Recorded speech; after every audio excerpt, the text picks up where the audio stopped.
नमस्कार। उत्तराखंड स्थापना दिवस की सभी दर्शकों को बधाई।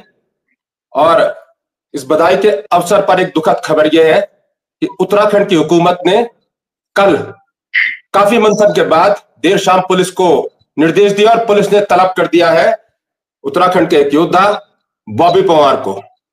अब से कुछ देर बाद 10 बजे के आसपास उनकी पेशी होनी है पुलिस के पास। और आशंकाएं यह लगाई जा रही है कि पूरा ट्रैप बुना गया है कि उनको अरेस्ट कर दिया जाए।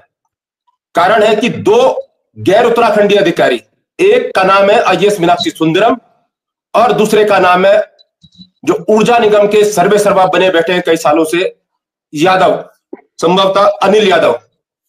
तो अनिल यादव का कार्यकाल पूरा हो गया, नौकरी का पट्टा पूरा हो गया उत्तराखंड में, और उस पट्टे को एक्सटेंशन पे एक्सटेंशन मिल रहे हैं। एक्सटेंशन दिया गया कलम से, इन्हीं मीनाक्षी सुंदरम जो आईएएस है इनकी कलम से। हालांकि इसमें हुकूमत की सहमति तो होगी, लेकिन इसी मामले पर जब आवाज उठाई बॉबी पंवार ने, पड़ताल की, सवाल पूछा, तो उसको लेकर आईएएस लॉबी और गैर उत्तराखंडी अधिकारी एकजुट हो गए। और उसके बाद जो जूनियर कर्मचारी हैं सचिवालय के, उन पर गंभीर दबाव बनाते हुए कल कार्य बहिष्कार करवाया और एक लॉबी बनवाई। आईएएस लॉबी एक तरफा एकजुट हो गई और राज्य स्थापना दिवस पर बॉबी पंवार को अरेस्ट करने की तैयारी है। पूछताछ का बहाना किया गया है और बुलाया गया है उन्हें पुलिस के द्वारा। थोड़ी देर बाद स्वयं बॉबी पंवार हमारे साथ लाइव होने वाले। कल देर रात 9:58 पर मेरी बातचीत हुई थी बॉबी पंवार से और उन्होंने इसकी जानकारी दी कि वो सुबह 10 बजे हाजिर हो जाएंगे पुलिस के पास। तो क्या उनको गिरफ्तार करने की तैयारी है? क्या यह साजिश है? और इसकी जड़ में है क्या? इसको समझने के लिए इससे पहले कि आपकी बॉबी पंवार से सीधी बातचीत कराएं, अरुण शर्मा जी वरिष्ठ पत्रकार हैं, संपादक हैं, विभिन्न मीडिया संस्थानों के संपादक रहे हैं। आपका बहुत स्वागत है। और शांति प्रसाद भट्ट जी हैं, वरिष्ठ राज्य आंदोलनकारी हैं और साथ में यूकेडी के प्रवक्ता हैं, वो भी हमारे साथ जुड़ रहे हैं। और कुछ देर बाद बॉबी पंवार स्वयं लाइव आ रहे हैं।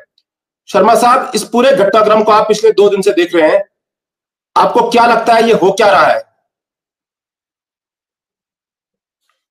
देखिए राजीव भाई, एक चीज तो बहुत स्पष्ट समझनी पड़ेगी कि चाहे वो कोई हो, पहले एक आध प्रकरण हुए हैं, लेकिन मैं फिर कह रहा हूं चाहे कोई हो, सचिवालय में किसी अधिकारी कर्मचारी के साथ मारपीट नहीं हो सकती। पहले हमने देखा था कि जैसे कुछ विधायक जो दबंग टाइप विधायक हैं, मदन बिष्ट हैं, सुबोध उनियाल है, हरक सिंह हैं, इन लोगों के साथ अधिकारियों की नोकझोंक हुई और अच्छी नोकझोंक हुई। लेकिन मेरा एक मानना है कि कम से कम कोई आंदोलनकारी या कोई और सामान्य आदमी कभी किसी अधिकारी के साथ बदतमीजी नहीं कर सकता। हॉट टॉक होना अलग बात है। देखिए, हॉट टॉक किसी भी मुद्दे पे हो सकती है, और चूंकि ये अनिल यादव वाले मुद्दे को बॉबी पंवार ने बड़े जोर शोर से उठाया था और उन्होंने इस बारे में बाकायदा पूरे तथ्यों के साथ प्रेस कॉन्फ्रेंस की थी, और उस प्रेस कॉन्फ्रेंस में उन्होंने वो तथ्य रखे थे जो उन्होंने सूचना के अधिकार के जरिए वहां से निकाले थे, बिजली विभाग से।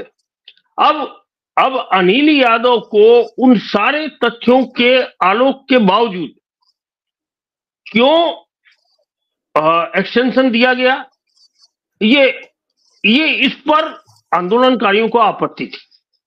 और निश्चित तौर पर आंदोलनकारियों ने, मुझे तो ये लगता है कि आधे से ज्यादा अधिकारियों को भी इस पर आपत्ति होगी कि जिसका बैकग्राउंड इतना दागदार रहा हो, उस अधिकारी को 2 साल के लिए एक्सटेंशन दे दिया जाए। क्या वो जो फाइल चली उसमें निश्चित तौर पर मीनाक्षी सुंदरम, चीफ सेक्रेटरी राधा रतूड़ी, मुख्यमंत्री सारे इन्वॉल्व होते हैं इतने बड़े अधिकारी की नियुक्ति में, तो उनको क्या उनके संज्ञान में वो बात नहीं थी, जबकि पहले जांच हो चुकी थी और जांच में वो सारी चीजें सामने आ चुकी थी। तो कहीं ना कहीं ये बड़ा गंभीर मामला है। और देखिए, बेरोजगार संघ का अध्यक्ष होने के अलावा बॉबी पवार पिछला लोकसभा चुनाव निर्दलीय बहुत मजबूती से लड़ा था टिहरी लोकसभा से, और मुझे ये लगता है कि कहीं ना कहीं जो राज्य आंदोलनकारी शक्तियां हैं उनकी भी सहानुभूति बॉबी पवार के साथ थी, क्योंकि उसमें उनको एक उभरता हुआ सितारा दिख रहा था जो भविष्य में उत्तराखंड की राजनीति की दशा और दिशा दोनों को बदलने का मादा रखता था। लेकिन पहले भी बॉबी पवार पे कोर्ट ने ये बंदिश लगाई थी कि वो किसी तरह की गतिविधियों में शामिल नहीं होगा, और अब एक मुश्किल और हो गई है कि बॉबी पवार के खिलाफ जो सरकारी काम में बाधा डालने वाली धारा है बड़ी गंभीर है, और इसीलिए मुझे लगता है पूछताछ के लिए बुलाया होगा, क्योंकि सचिवालय संघ का, आईएएस लॉबी का, इन सब का दबाव बॉबी पवार की गिरफ्तारी पर है। लेकिन आपको यह भी समझना पड़ेगा कि पिछले 3 दिन से बॉबी पवार की गिरफ्तारी क्यों नहीं हुई। वो इसलिए नहीं हुई कि कहीं ना कहीं जो केदारनाथ उपचुनाव का माहौल चल रहा है, 20 तारीख को वोटिंग होनी है, आज 9 तारीख है, आज उत्तराखंड का राज्य स्थापना दिवस है। कहीं ना कहीं सरकार या पुलिस को यह लग रहा है कि अगर बॉबी पवार की गिरफ्तारी हो गई तो कहीं केदारनाथ जो उपचुनाव है उसके रिजल्ट प्रभावित हो सकते हैं। तो उसको देखते हुए 3 दिन से उनकी गिरफ्तारी नहीं की, और मुझे लग रहा है कि वो गुना भाग पूरा सरकारी मशीनरी ने कर लिया होगा, और उसके बाद उस गुना भाग के बाद जो परिणाम निकल रहा होगा उसके हिसाब से वो आज एक्शन लेंगे। ये कोई जरूरी नहीं है कि पूछताछ के बाद बॉबी पवार को गिरफ्तार कर दिया जाए, और यह भी जरूरी नहीं है कि उन्हें छोड़ दिया जाए। दोनों परिस्थितियां हैं, लेकिन आकलन सरकार और उससे जुड़े हुए जितने तंत्र हैं उनको करना है कि उसका नफा या नुकसान उत्तरकाशी चुनाव में क्या हो सकता है, क्योंकि आज की तारीख में बॉबी पवार के पीछे बेरोजगार एकजुट है, और उसी वजह से उनको लोकसभा चुनाव में इतने अच्छे वोट मिले थे। तो कहीं ये डर जो है केवल एक कॉन्स्टिट्यूंसी का नहीं है, और फिर अगर बॉबी पवार को आप शहीद करवाएंगे तो आप भविष्य के लिए अपने पैरों में भी कुल्हाड़ी मार रहे हैं, क्योंकि जनता की सिंपैथी बॉबी के साथ होगी, अधिकारी के साथ नहीं होगी। देखिए, अधिकारी अधिकारी के साथ हो सकता है, कर्मचारी अधिकारी के साथ हो सकता है, लेकिन जनता की सिंपैथी कहीं ना कहीं बॉबी पवार के साथ होगी, और इसी चीजों को ध्यान में रखते हुए मुझे लगता है सरकार निर्णय लेगी। और जी राजीव भाई, सरकार निर्णय लेगी। आपकी आशंकाओं के बीच एक आशंका यह भी हो सकती है, मैं स्पष्ट नहीं कह रहा हूं, मेरे पास क्लियर कट सूचना नहीं है, लेकिन कल की जो कार्य बहिष्कार करवाया गया था, उत्तराखंड के लोगों को धूप सिखाई गई और एक तरह सनबाथ ले रहे थे, वहां अंदर कमरे में ठंड होती है तो दिन भर धूप में उन्हें बिठाया गया 1 बजे तक, आओ धूप का मजा लो, और उसको दिखाया गया सचिवालय में कार्य ठप्पी, कार्यबंदी। उसी कार्यबंदी की एक घुड़की आईएएस लॉबी ने देर शाम सरकार को, हुकूमत को दी हो कि अगर इसको अरेस्ट नहीं करते, पुलिस के पास नहीं बुलाते, तो राज्य स्थापना दिवस के दिन पर होने वाले सरकारी कार्यक्रमों से का भी बहिष्कार हो सकता है।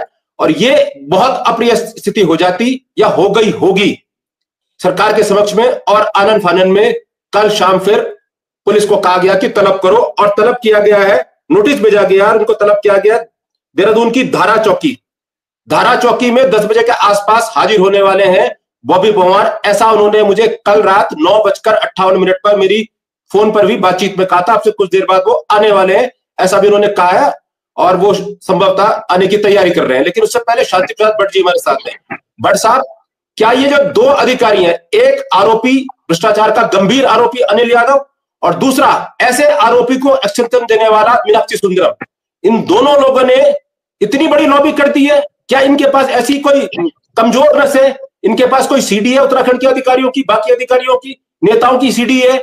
इनकी जो अनिल यादव का जो नेक्सस है वो इन सब, इन कर्मचारियों की, कि सारा कर्मचारी, उत्तराखंड का कर्मचारी भी उत्तराखंड के खिलाफ हो गया और इसको अरेस्ट किया जाए, इसको लेकर धूप सेकने लग गया कल।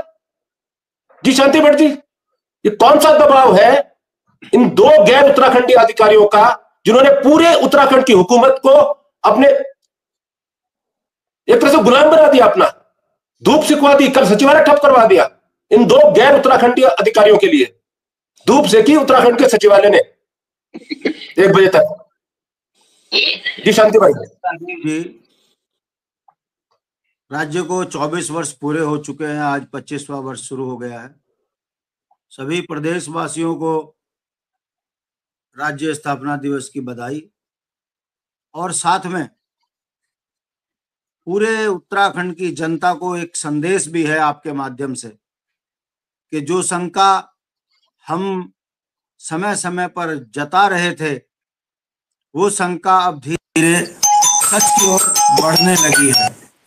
कितना दुर्भाग्य की बात है, एक तरफ स्थापना दिवस मनाया जा रहा है, दूसरी तरफ एक उभरता हुआ युवा उत्तराखंड का नौजवानों की आवाज बॉबी परमार, उसके पीछे पुलिस पड़ी है। ये कैसा लोकतंत्र है? हम वैचारिक रूप से राष्ट्रीय पार्टियों के कामों के विरोधी हो सकते हैं, मगर राजनीतिक उसमें मैं कह सकता हूं कि वर्तमान लोकतंत्र में ये भाजपा सरकार ने जो सीमाएं लांघी हैं, इसके गंभीर परिणाम आने वाले समय में होंगे।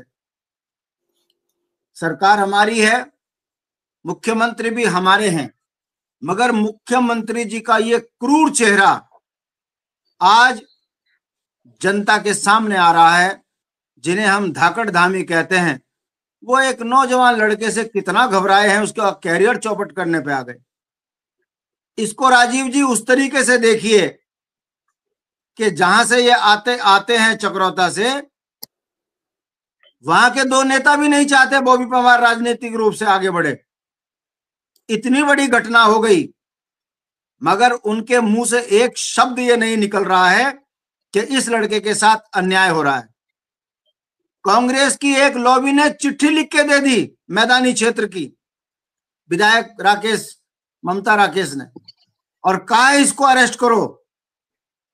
समझ लीजिए कौन उत्तराखंड में ताकतवर बन गया।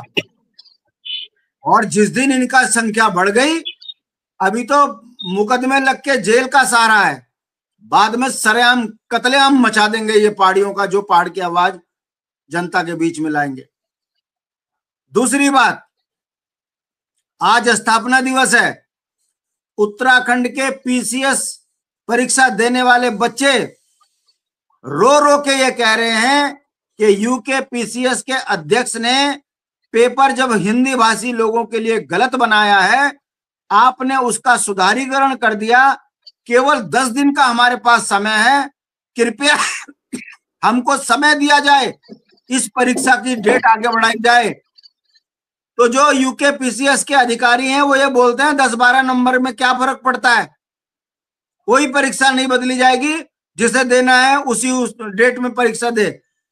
पहाड़ी मूल के बच्चों को पीसीएस अधिकारी नहीं बनने देने की मानसिकता यूके पीसीएस के अधिकारी षड्यंत्र कर रहे हैं।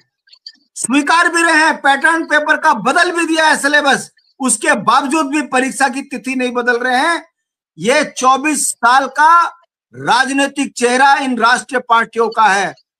तीसरी बात, लोकतंत्र में चुनाव जीतने के लिए जनप्रतिनिधियों को किस तरीके से प्रताड़ित किया जाता है, इसका जीता जागता उदाहरण मैं यमकेश्वर विधानसभा से आता हूं। मेरे ही ग्राम सभा जोंक नगर पंचायत स्वर्ग आश्रम का चुना हुआ जनप्रतिनिधि माधव अग्रवाल, कांग्रेसी नेता, अभी 2 दिन पहले पौड़ी जनपद ने उसको पुलिस ने जिला बदर कर दिया डीएम के माध्यम से। मैं पूछना चाहता हूं, अगर वो जिला बदर का अपराधी था तो फिर वो जनप्रतिनिधि कैसे बन गया? और जब वो जनप्रतिनिधि बन गया तो उसका ये सामाजिक जो है हत्या करने का काम ये सरकार क्यों कर रही है? केवल इसलिए कि जोंक में नगर पंचायत जो स्वर्गाश्रम है भाजपा जीत नहीं सकती, इसलिए उस व्यक्ति की राजनीतिक हत्या कर दी जाए। ये भारतीय जनता पार्टी का असली चेहरा है। अब आ जाइए मूल बिंदु पर। मैं फिर कहूंगा, दोषी सरकार कम होती है। यहां के मतदाता, यहां की जनता ये देख भी रही है कि हमारे बच्चों का जीवन इन्होंने बर्बाद कर दिया। मंदिर से सोना चोरी ये कर रहे, चंदा चोरी ये कर रहे, संपत्तियां ये बेच रहे, हर चीज में उत्तराखंड की उपेक्षा हो रही है। उसके बावजूद भी महिलाएं भाजपा में चिपटी पड़ी हैं, ठेकेदार भाजपा में चिपटे पड़े हैं। उसका जीता जागता उदाहरण है। आप बताइए, बॉबी परमार लोकतांत्रिक प्रक्रिया के तहत प्रेस कॉन्फ्रेंस करके विद एविडेंस किसी को अपराधी कहता है, आपने उसको एक्सटेंशन दे दी। मैं पूछना चाहता हूं, दो वर्ष तक यदि वो एमडी बना रहा तो जो यहाँ डायरेक्टर होगा पिटकुल में, चाहे वो ऑपरेशन का हो चाहे कार्मिक किसी भी उसका हो, वो डायरेक्टर क्या उसका हक नहीं छीन रहे हैं धामी जी? वो लड़का अगर 1 साल उसकी नौकरी रह गई होगी ऊर्जा निगम के डायरेक्टर की, तो क्या उसको एमडी बनने का अधिकार नहीं है? ये कौन सी परंपरा उत्तराखंड में चल पड़ी है कि रिटायर व्यक्ति से पैसा लो और उसको एमडी बना दो? कोई बोलने वाला नहीं है। धामी जी देख क्या रहे हैं? तीसरी बात, बॉबी परमार मीनाक्षी सुंदरम जी के पास क्यों जाता? यदि 2017 में भारतीय जनता पार्टी अपने वादे को पूरा कर देती, उत्तराखंड में लोकायुक्त कानून लागू कर देती, तो बॉबी परमार प्रेस कॉन्फ्रेंस करने से पहले वो सारे एविडेंस लोकायुक्त कानून के तहत मुकदमा दर्ज कराते। अभी तक तो जेल हो जाती उसे, जैसे मध्य प्रदेश में होता है। मगर भाजपा चुनाव जीतने के लिए कहती है कि हमको वोट दीजिए, हम लोकायुक्त कानून लाएंगे। अभी क्यों नहीं आया? आज हमारा दुर्भाग्य है, हमको लोकायुक्त सशक्त कानून नहीं मिल रहा, मूल निवास भू कानून नहीं मिल रहा, मगर आपकी बेटियों की जिंदगी बर्बाद करने के लिए यूसीसी कानून लागू करने जा रहे हैं।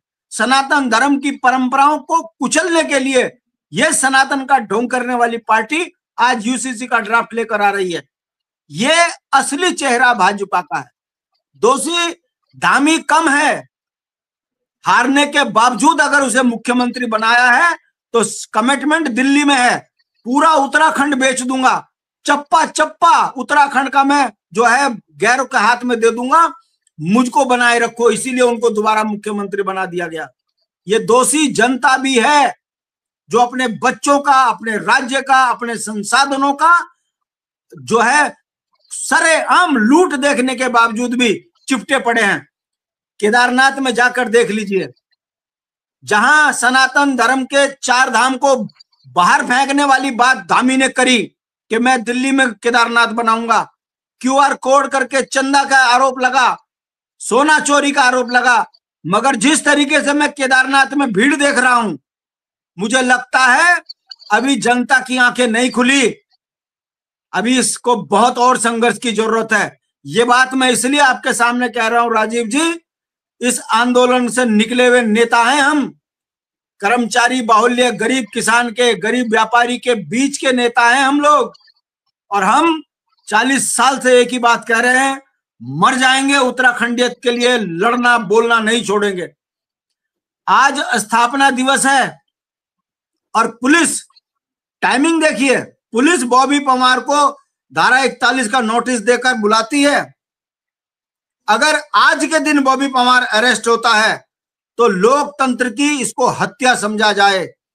कितना सरल हो गया राजीव भाई। आप पत्रकारिता में सवाल खड़ा करो तो सूचना विभाग से 1 रुपया ना मिले।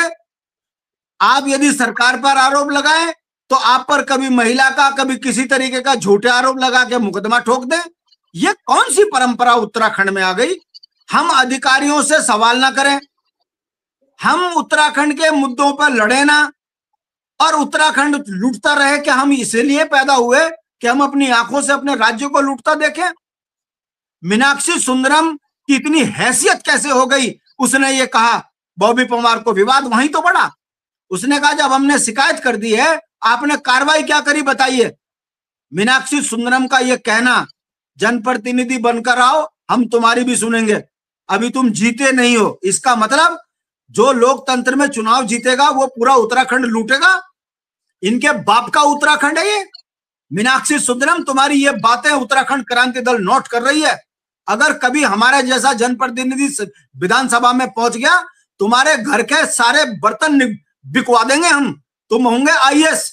मगर राज्य का नागरिक, राज्य का अधिकारी विधान और संविधान के अधीन है। सीमा से बाहर जाओगे तो धामी सदा नहीं रहेगा, तुम्हारा वो हाल कर देंगे। तुम जिंदगी भर लोग नजीर बनेगी कि उत्तराखंड के नौजवान बच्चे के साथ अन्याय करने वाला ये अधिकारी, जो षड्यंत्र के तहत अपने मातहत काम करने वाले दलालों को साथ मिलाता है और उसके बाद सचिवालय का काम रोकता है।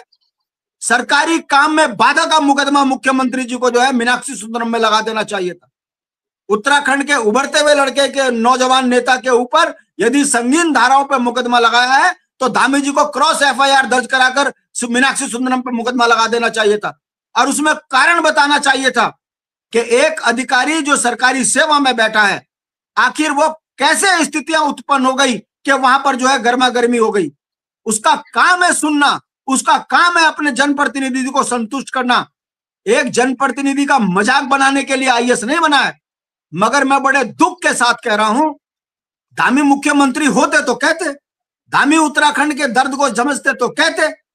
ये तो किसी के चरण पादुका पकड़कर मुख्यमंत्री बने हुए हैं, इसीलिए दलालों को नौकरियां दे रहे हैं हाकम के माध्यम से, और फिर उत्तराखंड को लूटने के लिए जो षड्यंत्र कर रहे हैं वो आपके सामने है। अगर न्याय संगत बात होती तो मीनाक्षी सुंदरम के खिलाफ मुकदमा दर्ज कर दिया जाता और यह कहकर कि आचार संहिता का उल्लंघन सरकारी सेवा नियमावली के तहत आईएएस अधिकारी ने किया है। आखिर वो ये कह कैसे सकता है कि आप चुने हुए जनप्रतिनिधि हो, नहीं हो, मैं तुम्हारी नहीं सुनता। आपकी बात में ऐड कर रहा हूं, मैं बात खत्म कर रहा हूं। मैं बड़े दुख के साथ कह रहा हूं, ये नेक्सस बन चुका है और उत्तराखंड में बोलने वालों के खिलाफ मुकदमे दर्ज किए जा रहे हैं, झूठे मुकदमे दर्ज किए जा रहे हैं। मैं स्वयं इसका भोगी हूं, मेरे खिलाफ मुकदमे लगते हैं, हमें जेल डाल दिया जाता है। कहने का मतलब हम अपने राज्य के अधिकारों के लिए नहीं लड़ेंगे। अगर धामी जी को या भाजपा को या कांग्रेस को यह गलत फहमी है कि हम इस तरह से उत्तराखंड के आवाज को दबा देंगे, तो इनको हम बता दें, जब हम देश की रक्षा के लिए सीमा में गर्दन कटा सकते हैं तो अपने राज्य को बचाने के लिए, अपनी बहनों की सुरक्षा करने के लिए, नौजवानों के अधिकारों को बहाल करने के लिए इनकी भी राजनीतिक हैसियत को कुत्ता बनाने की औकात रखते हैं। हम लड़ेंगे, हम न तो डरेंगे। अगर बॉबी परमार को अरेस्ट किया तो उत्तराखंड क्रांति दल के नेता होने के नाते हम बहुत बड़ा जन आंदोलन खड़ा करेंगे। हम बॉबी परमार का मनोबल गिरने नहीं देंगे और मीनाक्षी सुंदरम की सीबीआई जांच की मांग करते हैं। इसकी संपत्ति की जांच हो जाएगी, सब दूध का दूध पानी का पानी हो जाएगा। ये नंगे पैर उत्तराखंड में आए थे और ये हर साल जो है ट्रकों में भर के माल अन्य राज्यों में लेके जा रहे हैं। ये उत्तराखंड की जनता भी देख रही है। इसलिए मेरा निवेदन है, राजीव जी, मुख्यमंत्री जी को उसमें आगे आना चाहिए और सुसंगत धाराओं पर मुकदमा दर्ज करना चाहिए। सरकारी काम में बाधा करा मीनाक्षी सुंदरम में, आखिर कैसे सचिवालय में काम बंद हो सकता है? तुम काम ना करो, हमारे उत्तराखंड को बर्बाद करो, और अगर तुम्हारे खिलाफ अगर कोई बोले तो तुम खिलाफ मुकदमा करो, यानी कि तुम्हारे हाथ में पावर है तो उसका दुरुपयोग करोगे। बर्दाश्त नहीं किया जाएगा, इनसे आर पार की लड़ाई लड़ी जाएगी।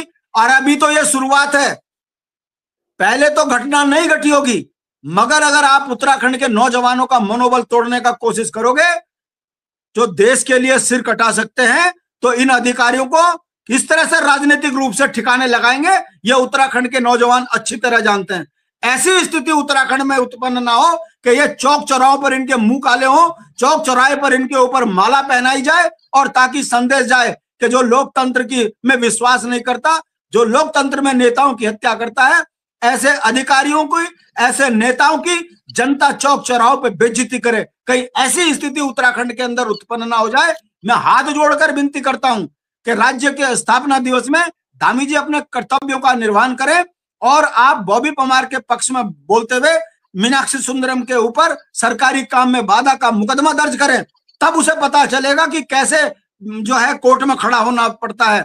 झूठे मुकदमे लगाकर आप उत्तराखंड की आवाज को दबा नहीं सकते। 42 शहादत के बाद ये राज्य लिया है। राज्य अगर हमारा बर्बाद करोगे तो ये देवभूमि है, देव संस्कृति है। हम अपने उत्तराखंड को जो है बर्बाद होते हुए देख नहीं सकते।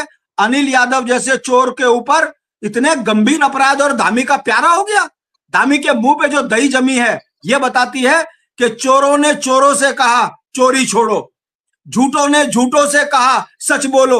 उत्तराखंड में नेता आपस में बेईमान है, इसलिए ये एक दूसरे की मदद कर रहे हैं। कांग्रेस की चिट्ठी ये बताती है कि कांग्रेस भी नहीं चाहती कि बॉबी परमार जैसा नेता उभरे। ये दोनों राष्ट्रीय पार्टियां आकंठ बेईमान है, इसमें नेता बेईमान है, चेहरे बदलते हैं, पार्टी बदलते हैं और उत्तराखंड को लूटते हैं। यह बर्दाश्त के काबिल नहीं है। बॉबी परमार के साथ जो अन्याय धामी जी ने किया है, इसके गंभीर परिणाम धामी और भाजपा को भुगतने पड़ेंगे। ये मेरा संदेश है और हम बॉबी परमार के संघर्ष के साथ हैं। भले ही बॉबी परमार उत्तराखंड क्रांति दल में नहीं है, मगर हमारा हीरो है, हमारा नेता है। वैचारिक द्वंद्व हो सकते हैं, मगर हम किसी नेता के ऊपर अत्याचार बर्दाश्त नहीं करेंगे। ऐसे ही कल मैं स्वर्ग आश्रम में जाके माधव अग्रवाल के लिए बोल कर आया। मैंने कहा हम कांग्रेस के 36 का आंकड़ा रखते हैं। कांग्रेस राजनीतिक बेईमान पार्टी है, मगर जिस तरीके से माधव अग्रवाल पर जो तड़ी पार का मुकदमा लगा है, यह बर्दाश्त से काबिल नहीं है। हम माधव अग्रवाल की लड़ाई को हम भी लड़ेंगे। जनप्रतिनिधियों पर मुकदमे लगाकर धामी जी आप बच नहीं सकते। सत्ता बदलेगी तो आपकी भी बताई जाएगी कि चाय बनाते बनाते आप ये करोड़ों के मालिक कैसे बने, मुख्यमंत्री कैसे बने। बचोगे आप भी नहीं, पूरा उत्तराखंड बॉबी परमार के साथ है। देखिए किस तरह से प्रताड़ित करते हैं, कराते हैं। मैं भी उसका एक उदाहरण हूं। ध्यान होगा ना आप लोगों को, आप सुन रहे हैं, निर्भया गैंगरेप हुआ था देश में। जब निर्भया गैंगरेप हुआ तो सारे पत्रकारों की तरह, सारे लोगों की तरह लोग, पूरा भारत सड़क पर आ गया। मैं भी अपने कर्तव्यों का निर्वाह करता था। एक एक दिन में 4-4, 5-5, 6-6 लाइव डिबेट करता था, सब लोगों से बातचीत करता था। और उस समय एक पैनल में मैंने उत्तराखंड की ऐसी बहुत सारी निर्भयाओं को बिठाकर उनसे बातचीत की, पैनल डिस्कशन किया देहरादून में। नेटवर्क 10 चैनल था। हुकूमत थी कांग्रेस की भारत में, कांग्रेस की हुकूमत को गरियाया और कांग्रेस की हुकूमत चली गई। हुकूमत जाने के बाद हमने अपना रोल यथावत निभाया। भाजपा की हुकूमत आ गई और दिल्ली पुलिस ने अपने एक रिटायर्ड कर्मचारी से अपने ही थाने में मुकदमा करवा के इतने साल से मुझे फंसा रखा है निर्भया गैंगरेप पर। डिबेट करने के लिए, डिबेट करने वाला मैं, मेरे पैनल में बैठने वाले तमाम लोग उत्तराखंडी देहरादून के, और मुकदमा कर रही है दिल्ली पुलिस। ये कह रही है हमने वहां देखा यूट्यूब में, दिल्ली पुलिस का एक रिटायर्ड अधिकारी सरकारी मुकदमा कैसे होता है, कैसे फंसाया जाता है, इसकी बारीकी समझिए।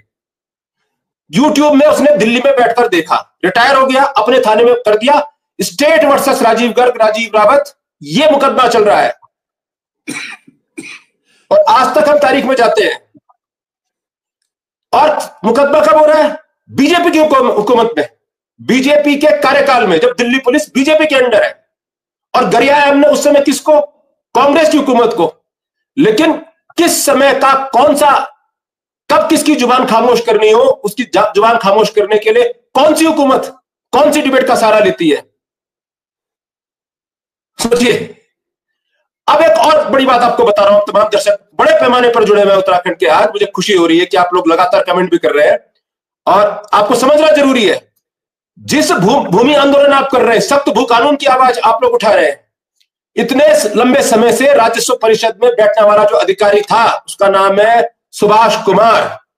सुभाष कुमार आईएएस अधिकारी, पूर्व चीफ सेक्रेटरी उत्तराखंड, और उसको लगातार एक्शन चल दिया जाता है। कभी इस परिषद ने बैठा दिया, कभी उस परिषद ने बैठा दिया। वो बड़ा प्यारा है। जानते हैं उसकी स्थिति क्या है? सुभाष कुमार का अपनी नौकरी का जो डोमिसाइल है, डोमिसाइल सर्टिफिकेट है, वो कभी जारी नहीं हुआ, फर्जी है। मैं बहुत बड़ी बात कह रहा हूं, हो सकता है ये इस पर भी मुझ पर मुकदमा हो। सुभाष कुमार नाम के उत्तराखंड के पूर्व चीफ सेक्रेटरी, जो आज भी अध्यक्ष राजस्व परिषद, कभी कुछ सबसे प्यारे हैं उत्तराखंड के, उन्हीं की अध्यक्षता में रिपोर्ट बनवाई गई भूमि सुधार के लिए, राजस्व जैसा विषय उन्हें दिया गया। उनके अभिलेखों में जो भारत सरकार के कार्मिक मंत्रालय में आईएएस बनने के लिए क्वालिफाई होने के बाद उन्होंने जमा किए, उनका डोमिसाइल जारी ही नहीं हुआ, कभी जारी नहीं हुआ। टाइपराइटर से, पुराने जमाना में टाइपराइटर होता था, टाइपराइटर से टाइप किया गया, श्री श्री श्री से फलाना फलाना, ये यहाँ के हैं डोमिसाइल, जो भी उनका कहा गया होगा उसमें लिखा होगा भाषा, और उसके नीचे अटेस्टेड, पहले अटेस्ट करते हैं ना, मोहर लगती किसी अधिकारी की, अटेस्टेड, कौन अधिकारी नाम नहीं पता, अटेस्टेड की एक मोहर है और दस्तखत है, और जारी करता है दस्तखत ही नहीं है, जारी नहीं, उसकी फोटो कभी जमा कर दी और आईएएस बन गया। अब सुभाष कुमार मूल रूप से हिमाचल के लाहौर स्पीति क्षेत्र के हैं। तब मैं वॉइस ऑफ नेशन में हुआ करता था, उत्तराखंड की आवाज हुआ करता था, वॉइस ऑफ नेशन जनसदन एक कार्यक्रम हुआ करता था जिस पर आप लोग लगातार भागीदारी करते थे।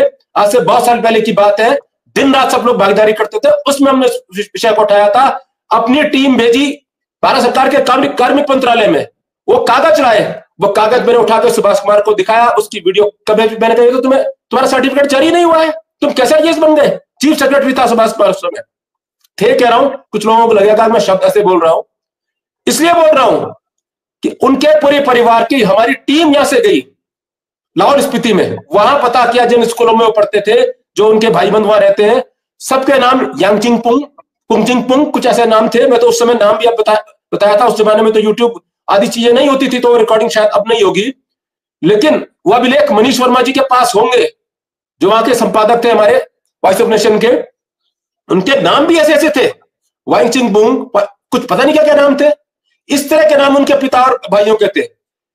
पूरे तौर पर यह माना गया कि सुभाष कुमार शरणार्थी हैं भारत में, जो तिब्बती शरणार्थी आए हैं, शरणार्थी नौकरी नहीं कर सकते, नौकरियों के लिए आवेदन नहीं कर सकते, तो उसी सुभाष कुमार का डोमिसाइल संदेह के घेरे में है, सुभाष कुमार की नौकरी संदेह के घेरे में है, इसका खुलासा हो चुका है, ऑन स्क्रीन हम दिखा चुके हैं, एक नहीं 3-4 दिन तक लगातार हमने दिखाया। हुकूमत बदली, उसके बाद बदलने के बाद चीफ सेक्रेटरी पद से तो हटा दिया, लेकिन फिर बीजेपी की हुकूमत आई और राजप्रसाद उन्हें देते रहे, आज भी राजप्रसाद वो ले रहे हैं। अब सुभाष कुमार 1, मीनाक्षी सुंदरम 2, अनिल यादव 3, ऐसे अधिकारियों का गठजोड़, ऐसे अधिकारियों का नेक्सस उत्तराखंड में है, और उन्होंने मजबूर कर दिया आपकी हुकूमत को कि वो आपके योद्धा बॉबी पवार को बुलाए और उसको अरेस्ट करे, और नहीं तो कम से कम अरेस्टिंग दिखाई जाए, नजरबंदी दिखाई जाए, हाउस अरेस्टिंग दिखाई जाए, तभी हम कार्यक्रम करवाएंगे राज्य स्थापना दिवस के सरकारी। कोई और राज्य होता, कोई और राज्य, किसी राज्य की अपनी सरकार होती, किसी राज्य का अपना मुख्यमंत्री होता, तो शांति भाई क्या होता? जैसे ये प्रकरण हुआ था, मीनाक्षी सुंदरम नाम के आईएएस को 1 लाइन की चिट्ठी बनती, एक तरफा रिलीज कर रहे हैं भारत सरकार के लिए, भारत सरकार अपना ये अधिकारी ले जाओ, ये उत्तराखंड में लॉबी करवा रहा है, ये उत्तराखंड में उत्तराखंडियों के खिलाफ लॉबिंग करवा रहा है, ये उत्तराखंड के खिलाफ है, इसको एक तरफा हम रिलीज कर रहे हैं, इसको जहां मर्जी फेंको, अपने राज्य में भेजो, ये अपने राज्य में सेवा करे। अनिल यादव को तो एक्सटेंशन होना ही नहीं चाहिए था, सुभाष कुमार को कब का अरेस्ट हो जाना चाहिए था उस फर्जी कागज के रूप में, लेकिन ये राज कर रहे हैं उत्तराखंड पे, ये नचा रहे हैं उत्तराखंड की हुकूमत को। ऐसी कौन सी चाबी है इनके पास? क्या इनके पास कोई सीडी है उत्तराखंड के नेताओं की? क्या इनके पास ऐसे राज हैं? क्या ये भी मिले हुए हैं जिन 200 करोड़ रुपए के आरोप की को आरोप लगा रहा है बॉबी पवार? क्या कथित 200 करोड़ रुपए का वो जो आरोप है उसका बंटवारा सब जगह हुआ है? क्यों डर रहा है इनसे उत्तराखंड का नेता, उत्तराखंड की हुकूमत और सचिवालय के उत्तराखंड के लोग क्यों मजबूर है वो गेट मीटिंग करने के लिए? क्या होता राज्य की अपनी हुकूमत होती शांति भाई? ये एक्चुअली राजीव भाई इस बात को समझो, सचिवालय में कौन है? मृतिका सिख। सचिवालय में कौन लगे? नेताओं के परिवार के। तो जो चोर दरवाजे से नौकरी करेगा तो वो चोरों के साथ कुछ भी करेगा। जो पूर्व अध्यक्ष है दीपक जोशी, जरा उसकी नियुक्ति और उसके कार्य प्रणालियों पर जरा उठाइए उंगली, सचिवालय में उसके ऊपर कैसे कैसे गंभीर आरोप लगे। तो ये चमचे बनकर भैया अपनी नौकरी भी बचा रहे हैं और सचिवालय को के माध्यम से पैसा कमा रहे। यही कारण है कि मूल उत्तराखंड का और 7 बार वाले का उसको जबकि यह कहना चाहिए था पूर्व अध्यक्ष होने के नाते कि मीनाक्षी सुंदरम जी, आपके कार्यालय में यदि कोई राज्य जनप्रतिनिधि आया है, वो चाहे जीता हुआ हो हारा हुआ हो, अगर विवाद हुआ है इसकी नैतिक जिम्मेदारी आपकी है। पूरा सचिवालय संघ मीनाक्षी सुंदरम के खिलाफ खड़ा हो जाता कि कैसे तुमने मूल निवासी का अपमान किया, तब पता लगता ना कि ये उत्तराखंड के लोग हैं। अरे ये तो भेड़िए हैं। आखिर 90 साल अंग्रेज हम पे ऐसी राज नहीं कर गए, क्लर्क बना दो, वायसराय बना दो, ऐसे ही तो मुखबिर थे। ऐसे ही उत्तराखंड आंदोलन में जो आज कांग्रेस भाजपा के नेता हैं, ये कहा करते थे इनके औकात नहीं है, कभी उत्तराखंड नहीं बनेगा। कोई कहता था हमारी लाश में उत्तराखंड बनेगा, कोई कहता था ये तो उत्तर प्रदेश का मुकुट है, सिर धड़ से अलग नहीं होगा। मगर जब जनता ने धीरे धीरे धीरे धीरे उत्तराखंड आंदोलन को तेज किया तो यही दोनों राष्ट्रीय पार्टियों के नेता हमारे घुटनों पे आ गए, संयुक्त संघर्ष समिति में संघर्ष करने लगे। कहने का मतलब है नस्लें सुधारने में वर्षों लग जाते हैं और उत्तराखंड के अंदर हर विभाग में चोर बेईमान दलाल संस्कृति को लोगों को आगे बढ़ाया गया है। जो ईमानदार कर्मचारी है वो नेपथ्य में है, वो चाहे आप सचिवालय में देख लीजिए, चाहे पीडब्ल्यूडी में देख लीजिए, सिंचाई में देख लीजिए, कृषि में देख लीजिए, ईमानदार आदमी की अनदेखी उत्तराखंड में हो रही है क्योंकि दिल्ली वाले दल महाबेईमान भ्रष्ट हैं और उन्होंने बेईमानों को आगे किया है, वही बेईमान कर्मचारियों को पोषित कर रहे हैं। ये गठजोड़ आपको दिख गया कि झगड़ा आईएएस के साथ और चिल्ला रहा संघ के लोग। क्यों? क्योंकि शाम को सब आपस में इलू इलू करते हैं, वो बड़ा खा तू छोटा खा, नहीं तो पेट में दर्द इतना बड़ा नहीं होता।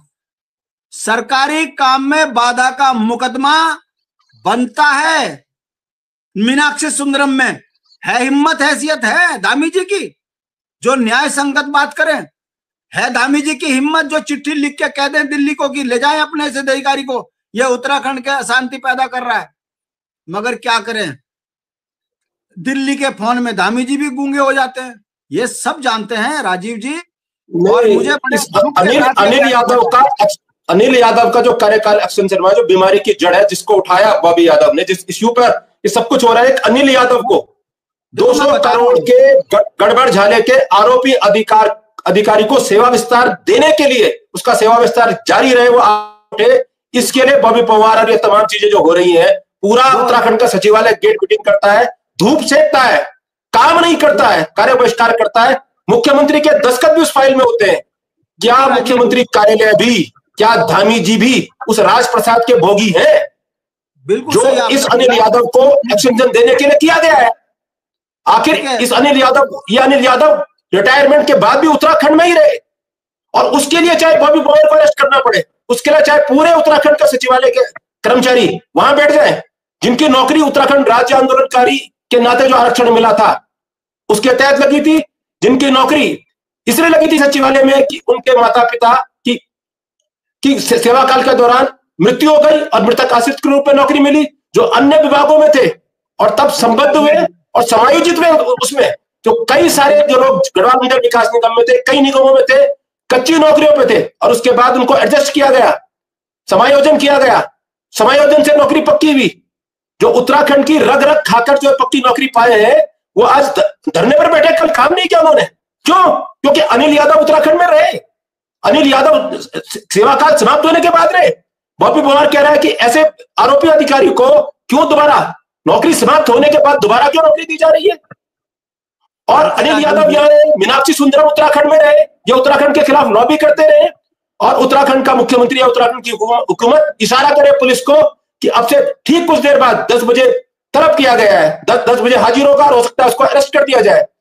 कल देर रात में कोट कर रहा हूं 9:58 पर मेरी बातचीत हुई बॉबी पवार से इस सुबह के इंटरव्यू के लिए। अभी उनके पास लिंक है, उनका फोन नहीं उठ रहा है। क्या उनका फोन ले लिया गया है? क्या उनको हाउस अरेस्ट कर दिया गया है? बॉबी पवार क्यों अभी तक सामने नहीं आ रहे हैं, जबकि ये इंटरव्यू बॉबी पवार का लाइव होना था? तो बॉबी पवार यदि सुन रहे हो तो सामने आए या सूचना दे, मैसेज करवाएं कि आपको हाउस अरेस्ट कर दिया गया है, क्या आपका फोन छीन लिया गया है, आपको डराया गया है रात भर, क्या हुआ होगा शांति पर्ची कि उस शेर की आवाज खामोश हो रही थी, अभी तक सामने नहीं आए? देखिए ठीक है, अब जो भी है मुकदमा लगा है वो जमानत भी हो जाएगी, फेस करेगा, बरी भी हो जाएगा, क्योंकि झूठा मुकदमा है। सर जिस दिन कोर्ट में खड़े होंगे मीनाक्षी सुंदरम से ये पूछ लिया जाएगा कि आप ये बताइए वहां पर ऐसी गतिरोध क्यों पैदा हुआ, सरकारी सेवा में आप बैठे हैं, जवाब नहीं है। कहीं ऐसा ना हो कोर्ट आदेश कर दे इसके खिलाफ मुकदमा दर्ज करो, कोर्ट है तभी हम बचे हुए, वरना कोर्ट ना हो तो ये तो दानों में हम खा जाएं। अनिल यादव के बारे में बता दूं, 2015 में मैंने इसकी शिकायत करी थी। जितने बॉबी पवार ने एविडेंस लगाए उससे ज्यादा एविडेंस मैंने लगाए। मैंने एविडेंस ऊर्जा निगम के भी लगाए, मैंने फिटकुल के भी लगाए, ये 2 जगह के एमडी थे। इसका बेटे के वो चेक भी लगाए जो इसके कैश हुए इसके बेटे में, इसके बेटे की फर्जी फर्म के डॉक्यूमेंट्स भी मैंने दिए। मगर करोगे क्या, चोर चोर मोसरे भाई, उत्तराखंडियों की आफत आई, उस पर कुछ नहीं हुआ। मुख्यमंत्री पोर्टल में मैंने जितनी शिकायतें करी आज तक उस पर कोई कार्रवाई नहीं हुई। हमारी शिकायत में फर्जी टीचर निकल रहे हैं, हमारी शिकायत में उच्च शिक्षा से फर्जी हम जो है प्रोफेसर निकाल रहे हैं। मगर दुर्भाग्य देखिए, सुबह कार्रवाई होती है, शाम को फिर दोबारा उसे नियुक्ति दे देते हैं दूसरी जगह। ये तो इतने बेईमान पार्टी है भाजपा। मैं एमडी जैन को मैंने यहां बर्खास्त कराया 2011 में विजय बोगना के टाइम पर। मेरा कहने का मतलब है हम तो अपना काम कर रहे हैं। दुख इस बात का है जब हम उत्तराखंड के बेईमानों की लिस्ट लेके मुख्यमंत्री कार्यालय में पहुंचते हैं तो मुख्यमंत्री कार्यालय उन्हें डबल जिम्मेदारी दे देता है। क्यों भाई? इसका मतलब हम सूचनाएं तुम्हें दे रहे कि ये बेईमान है, तुम उसको जो है यहाँ पोषित कर रहे हो। उसी क्रम में ये अनिल यादव के साथ हुआ है। ऐसी सिंचाई में एक एमडी बना दिया। अरे भाई तुम क्यों रिटायर आदमियों को उत्तराखंड की छाती में बैठा रहे हो? जो यहाँ का कर्मचारी है 2 साल वो एमडी बनेगा, वो उत्तराखंड की सेवा अच्छी करेगा, या वो व्यक्ति जो रिटायर हो गया वो दामी जी की सेवा करेगा? तो ये जो करप्ट प्रैक्टिस है इसको खत्म करने की जरूरत है। मैं फिर बोल रहा हूं, ये दामी का दोष कम, जनता का दोष ज्यादा है। अभी केदारनाथ में देखना आप, केदारनाथ में जो वोट अगर भाजपा को एक भी वोट पड़ा तो ये समझ लीजिए काले अंग्रेजों ने वायसराय कितने पैदा कर दिए केदारनाथ में। उनकी आंख में पट्टी बंध गई, राज्य लूट गया, राजधानी का पता नहीं, परिसंपत्तियां बिक गई, नौकरियां बिक गई, उसके बावजूद भी चप्पा चप्पा खाजप्पा कर रहे, मुंह छुपा छुपा के प्रचार कर रहे, महिलाएं कर रही। यह चिंता का विषय है। हम गौरा देवी टीलू रौतेली से जाने वाले लोग हैं जिन्होंने पर्यावरण के लिए, पेड़ बचाने के लिए आंदोलन किए, जिसने अस्मिता बचाने के लिए गर्दन कटा दी। हम ऐसी वीरांगनाओं के थाती हैं। हंसा धनाई बेलमती चौहान ने हमारे नौनिहाल बच्चों के लिए बलिदान दे दिया। हम ऐसे थाती को की पहचान है। मगर भाजपा ने कैसे पैदा कर दिया ये? हमारी महिलाएं जो है पहाड़ों में जिस तरीके से भाजपा के साथ घूम रही है 5 किलो राशन के चक्कर में, अगर ये नस्ल बर्बाद हो गई तो देश की सीमा सुरक्षा करने के लिए वो वीर पैदा होना छूट जाएंगे जिन्होंने देश की रक्षा के लिए जो गर्दन कटाते हैं बॉर्डर में। हमारी चिंता यह है कि भाजपा को केदारनाथ में एक भी वोट पड़ता है तो यह माना जाएगा कि वो बेईमानी को भी स्वीकार रहे, वो मंदिर का सोना भी चोरी स्वीकार रहे, वो उत्तराखंड के भ्रष्टाचार को भी स्वीकार रहे, वो उत्तराखंड देवभूमि को दानव भूमि बनना भी स्वीकार रहे। वो किसी व्यक्ति, वो किसी पार्टी के प्रति अपना सब समर्पण कर रहे हैं। ना उन्हें प्यार बच्चों से है, ना प्यार राज्य से है। वो केवल निजी स्वार्थ पर आज भाजपा को पनपा रहे हैं। अंकिता हत्याकांड के बाद महिलाओं का भाजपा में रहना यह बताता है कि वो अपनी बेटियों का चेहरा भी भूल चुके हैं। ये स्थितियां उत्तराखंड के अंदर इन राष्ट्र पार्टियों ने पैदा कर दी और इसके लिए दोनों पार्टियां बेईमान हैं। इसीलिए मेरा निवेदन है आपके माध्यम से, बॉबी पंवार के साथ जो हुआ है ये एक संकेत है बोलने वालों को बर्बाद करना, ताकि कोई बोलने वाला ना हो। चुनाव ये मैनेज कर ले रहे, बोलने वालों पे मुकदमा ये लगा रहे, तो भैया लोकतंत्र रह कहां गया? अगर लोकतंत्र की ये हत्या है तो मैं आह्वान कर रहा हूं नौजवान पीढ़ी से, मातृशक्ति से, छात्र शक्ति से, कर्मचारी से, बुजुर्गों से, माताओं से, बहनों से, किसानों से, आओ मिलकर फिर मुट्ठी भींचकर कहो कि उत्तराखंडियत को बचाना है और एक मुट्ठ और एकजुट होकर इन भेड़ियों को उत्तराखंड से बाहर करना है। वरना पता नहीं कितने बॉबी पंवार और लाइन में हैं जिन्हें बर्बाद करने की ये साजिश कर रहे हैं। ये बड़े दुख की बात है। अगर आज बॉबी गिरफ्तार होता है तो उत्तराखंड क्रांति दल तुरंत मीटिंग बैठाकर एक बड़े आंदोलन की तैयारी करेगा। ये मेरा आपके माध्यम से संदेश है। आप लोग इस समय सैकड़ों हजारों लोग आप लोग देख रहे हैं, कमेंट कर रहे हैं, और आप लोगों से निवेदन है कि अगर आप नजदीक हो बॉबी, जरा सा रुक जाइए, अगर बॉबी के नजदीक हो तो उनसे कहिए कि आ जाइए किसी तरह से, या अपना फोन दे दीजिए, क्योंकि कल रात उनकी प्रॉमिस पर यह कार्यक्रम हो रहा था। हो सकता है कि उनको जो बात उन्होंने कहनी हो वो अरेस्टिंग के बाद ना कहने दिया जाए। क्या उनके साथ हुआ है मुझे नहीं पता, क्योंकि सुबह से ना शांति भट्ट जी के अभी फोन उठा है, मैसेज उनके पास है, लिंक उनके पास है, कार्यक्रम उनके लिए हो रहा था। लेकिन एक और जरा सा शांति भट्ट जी, एक लास्ट आपको कह रहा हूं, एक और बार बार कमेंट आ रहा है कि न्याय के देवता गोलू महाराज, गोलजू देवता के लिए बार बार लोग कमेंट कर रहे हैं, आप भी पढ़ रहे होंगे, गोलजू देवता न्याय कर। दो विषय है उत्तराखंड के लिए आज, एक महत्वपूर्ण सूचना आपको दे रहा हूं। ये मुख्यमंत्री ने जितने भाषण अब से पहले दिए थे, यूसीसी नाम के कानून को आज 9 तारीख राज्य स्थापना दिवस पर लागू करने की बात कही थी। हर जगह जो इशारा है वो लागू करने वाले हैं, ऐसा उन्होंने संकेत दिया था। अब इसके खिलाफ उत्तराखंड क्रांति दल धरनारत है। त्रिवेंद्र पंवार जी पिछले 48 घंटे के से उपवास पर बैठे हुए हैं इसके खिलाफ, ताकि यूसीसी आज लागू ना हो सके।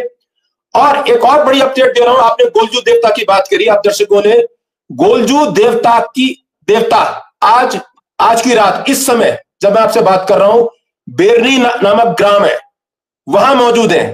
कुमाऊं से चलकर वो आए थे हरिद्वार से गए देहरादून से उत्तरकाशी से होते हुए वो भुवनेश्वरी देवी का मंदिर है हड़सेरा में, जहां से खाड़ी के नीचे जाते हैं, उस मंदिर में कल देर शाम थे। उसके बाद वो नागराजा मंदिर बेरनी आए और रात्रि विश्राम किया उन्होंने पूर्व कैबिनेट मंत्री लाखीराम जोशी के यहां, और अब वो थोड़ी देर बाद जाने वाले घंटाखंड।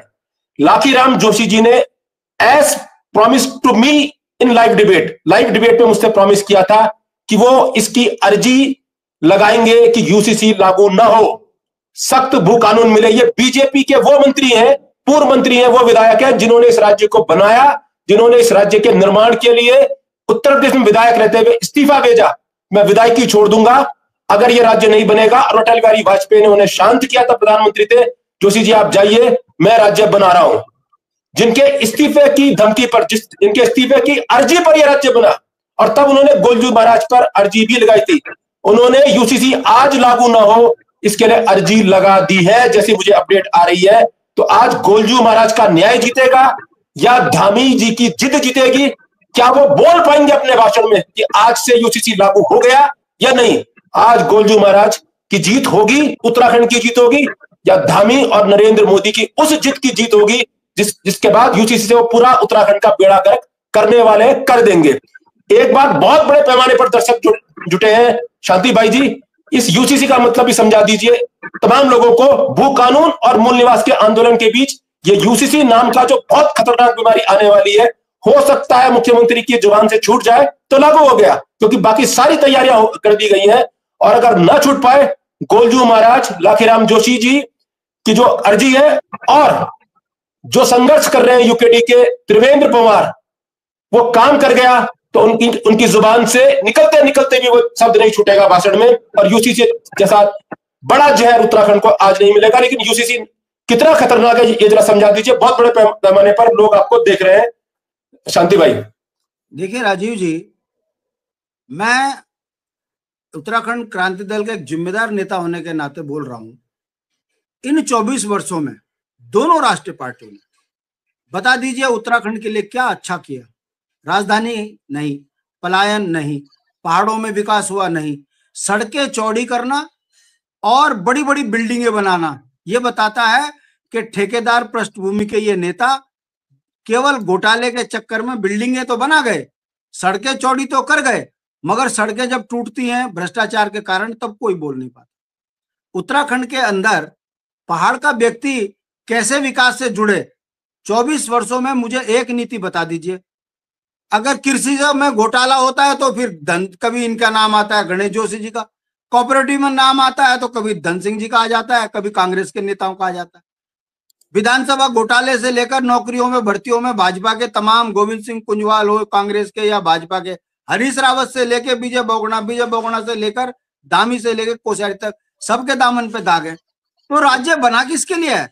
अब आप देख लीजिए, हम मांग रहे भू कानून, मूल निवास, ये कह रहे यूसीसी। बताओ उत्तराखंड की महिलाओं ने कब कहा?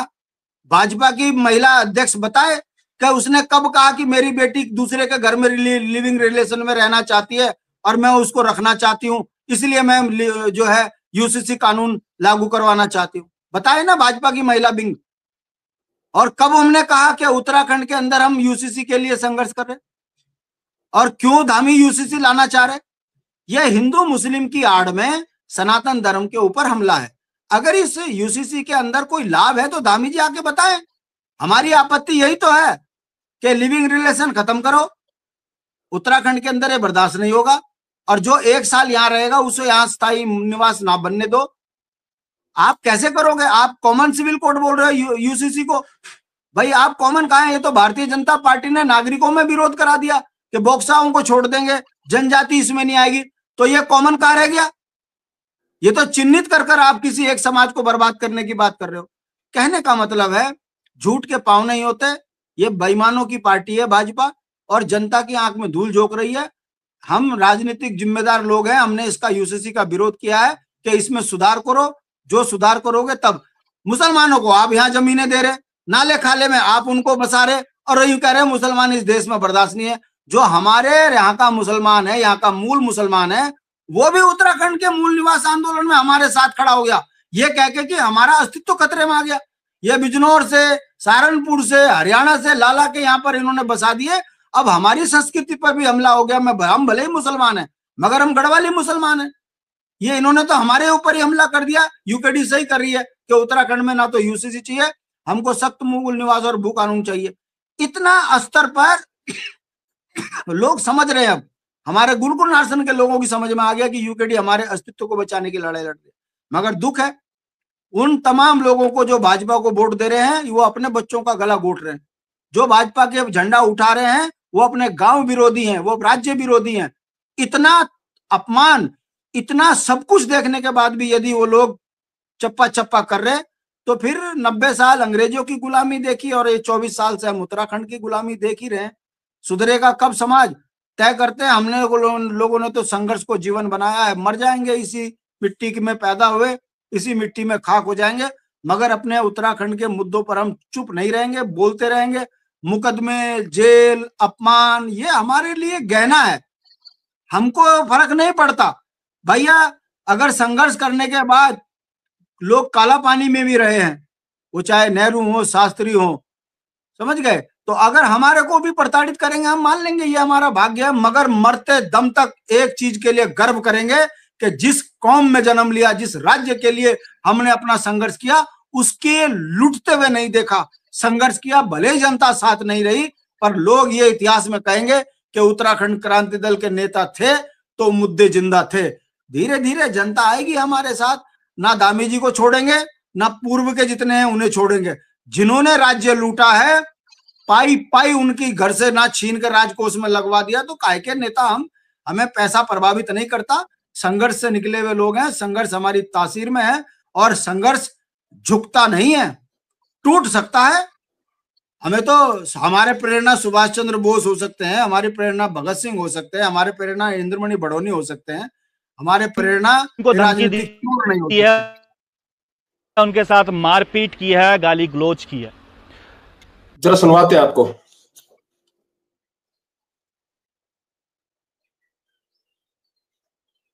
इन पूरे प्रकरण में ये वीडियो मैं इसलिए बना रहा हूं कि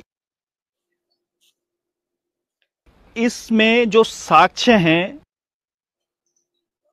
वो मैं खुद हूं, क्योंकि वहां पर मेन गवाह के रूप में मैं खुद वहां पर मौजूद था। जो इसमें बताया जा रहा है और हुआ, राजेंद्र जी मुझे जाना है। जी जी जी, जरूर जरूर, पूरे आपके सामने लाना जरूरी था। ये गवाह है जब घटनाक्रम हुआ था उस दफ्तर में, उस समय अखबार पढ़ रहा था, सोशल मीडिया पर क्या कुछ हुआ था, आईएएस मीनाक्षी सुंदरम के दफ्तर में, उसके गवाह हैं विजय। लग रहा था कि कल आप इन्हें सुनिए, बताऊं कि क्या कुछ हो रहा है, लेकिन आपको सबको पता ही है कि घर में कन्या का जन्म हुआ है, तो कल ही डिस्चार्ज हुए हैं। तो आज मुझे लगा कि आप लोगों को पूरा घटनाक्रम बताना चाहिए, साक्षात जो मैंने देखा वहां पर क्या कुछ रहा है। अखबारों में मैं आज देख रहा था कि आज भी जो सचिवालय संघ के कुछ लोग हैं, वो लोग भी 1 बजे तक मेरे ख्याल से उनका कार्य बहिष्कार रहेगा, और आईएएस एसोसिएशन भी मुख्यमंत्री से मिली थी। थी और राधा तुर्ड़ी से मिली थी। दरअसल दोस्तों हुआ ये था कि ये पूरा मामला जो इस समय चल रहा है आर मीनाक्षी सुंदरम से रिलेटेड, ये जो यूपीसीएल के एमडी हैं इनसे जुड़ा हुआ है मामला है। बॉबी पवार ने भी अपने लाइव में बताया था कि क्या हुआ वहां पर, वो गए थे और क्या हुआ, लेकिन जो कुछ एक एक घटनाक्रम वहां पर हुआ, क्योंकि मैं वहां पर मौजूद था, तो मैं आपको बताता हूं कि हुआ क्या था एक्चुअल में। वहां पर हम लोग भी गए थे मीनाक्षी सुंदरम से मिलने के लिए। वहां पर मेरी फोन पे पहले भी उनसे बात हुई थी मीनाक्षी सुंदरम से, इस पूरे यूपीसीएल घटनाक्रम के बारे में कि 200 करोड़ के भ्रष्टाचार का जो खुलासा बॉबी पवार ने किया है, या जिस प्रकार से उनकी जो पुरानी जांच है लंबित पड़ी हुई, उस जांच का क्या कुछ हो रहा है। तो बॉबी पवार और हम लोग एक साथ ही एंटर हुए थे मीनाक्षी सुंदरम के कमरे में वहां पर। तो वहां पर बॉबी पवार ने आते ही सबसे पहले मीनाक्षी सुंदरम से सवाल किया कि भाई मैंने एक शिकायत की थी आपसे और इतना तमाम पुलिंदा मैंने आपको दिया था भ्रष्टाचार से रिलेटेड, और उसमें इसकी जो अवैध संपत्ति है बेटी के नाम पे हो या बेटे के नाम पे हो, तमाम उसका दिया था, और एक पुलिंदा इतना बड़ा था। और साथ ही साथ इसमें जो उनकी पुरानी जांचें हैं जिसमें अध्यक्ष जो उस समय अध्यक्ष थी, अभी भी शायद अध्यक्ष हैं, राधा तुर्ड़ी जी, उन्होंने भ्रष्टाचार की पुष्टि इसमें की थी और कहा था कि इसमें एक हायर कमेटी की जांच बैठाया जाए।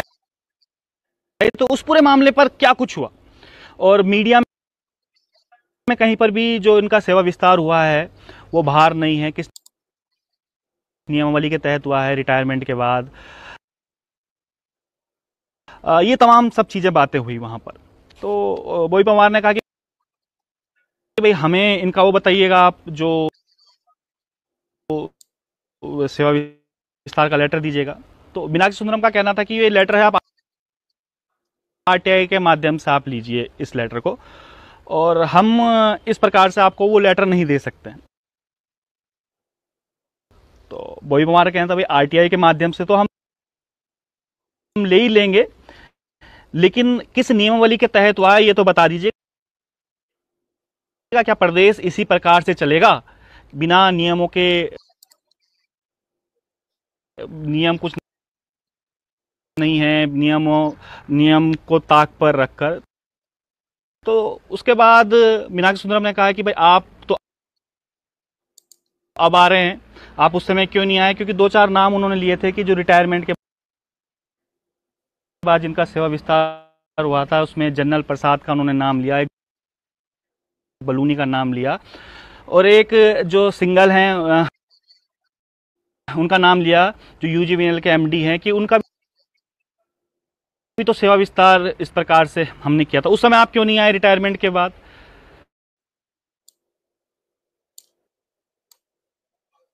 तो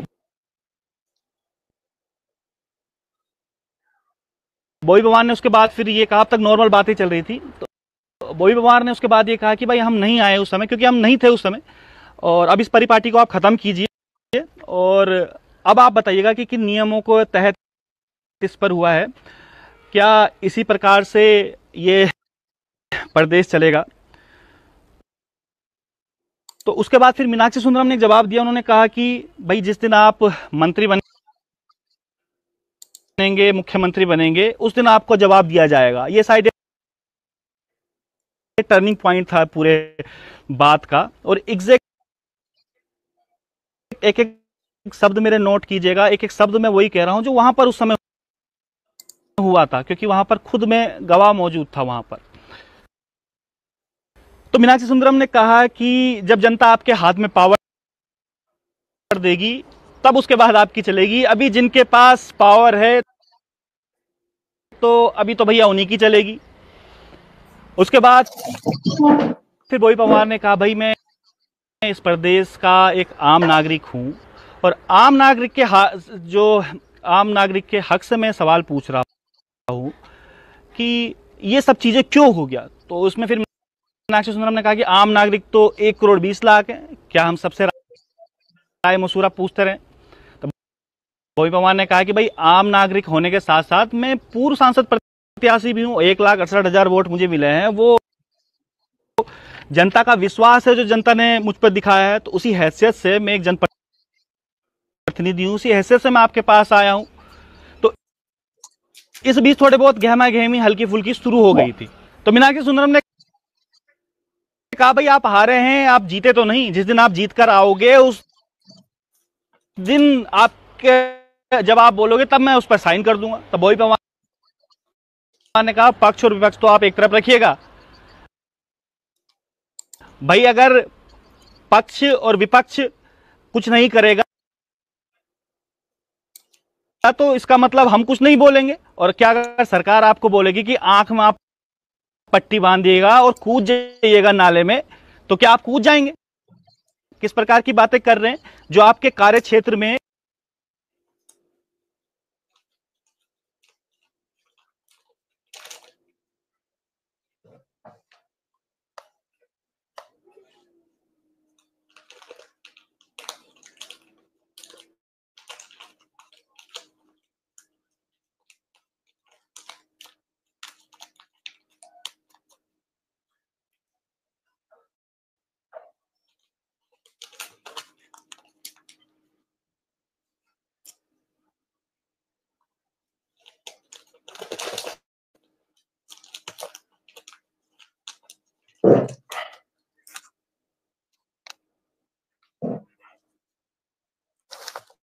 तो ये विजय रावत जी हैं, ये उस समय मौजूद थे वहां जिस समय ये सारा घटनाक्रम चल रहा था। और जब मीनाक्षी सुंदरम के दफ्तर में गए थे, खासतौर पर बॉबी पवार, और ये पूरे घटनाक्रम के बारे में बता रहे थे कि किस तरह से क्या कुछ हुआ। इन्होंने कहा मैं गवाही भी दूंगा और ये बताऊंगा कि घटनाक्रम क्या क्या हुआ। जब उन्होंने सूचनाएं मांगी अनिल यादव को क्यों एक्सटेंशन दिया गया, तभी ये सारा मामला हुआ। और उन्होंने कहा कम से कम उसके नियुक्ति का प्रपत्र तो दे दीजिए कि आपने नियुक्त कर दिया है, का सूचना के अधिकार में लो। एक सामान्य बात है, यदि किसी की नियुक्ति होती है और वो भी अतिरिक्त नियुक्ति होती है, वो भी इतने बड़े पदों पर कि सेवा विस्तार दिया जाता है, तो बाकायदा सूचना विभाग को जारी होता है। सूचना विभाग के माध्यम से हम जैसे तमाम पत्रकारों को तुरंत सर्कुलेट होता है, बाकायदा उसकी मेल आ जाती है, हम कहीं भी हो, और वो मेल उसको अलग अलग पोर्टल जारी कर देते हैं, पोर्टल जारी करते हैं, चैनल बताते हैं, अखबारों में छपता है, सोशल मीडिया में भी थोड़ी देर में आ जाता है।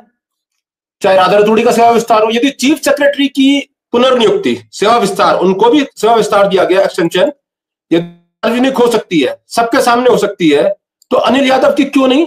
क्यों से छुपाया जा रहा है? आखिर क्या राज है? तो क्या ऐसा वो गुप्त कागज था जिसको सूचना के अधिकार के तहत मांगना था? या 2 रुपए की फोटोकॉपी नहीं हो सकती थी? या 2 रुपए मांगते, कहते कि सूचना का अधिकार की एक चिट्ठी दे और 2 रुपए दे, फोटोकॉपी करके दे देते। ये कोई इश्यू था? अनिल यादव की नियुक्ति, पुनर्नियुक्ति, सेवा विस्तार का लेटर मांगना अपराध है क्या? और इसी की जानकारी दे रहे थे विजय। इस जानकारी को उन्होंने साझा किया अपनी पोस्ट, एफबी पोस्ट विजय पथ में, और ये कहा, ये प्रॉमिस किया कि इसको लेकर जब चाहे तो वो गवाही भी देंगे कि क्या कुछ हुआ था।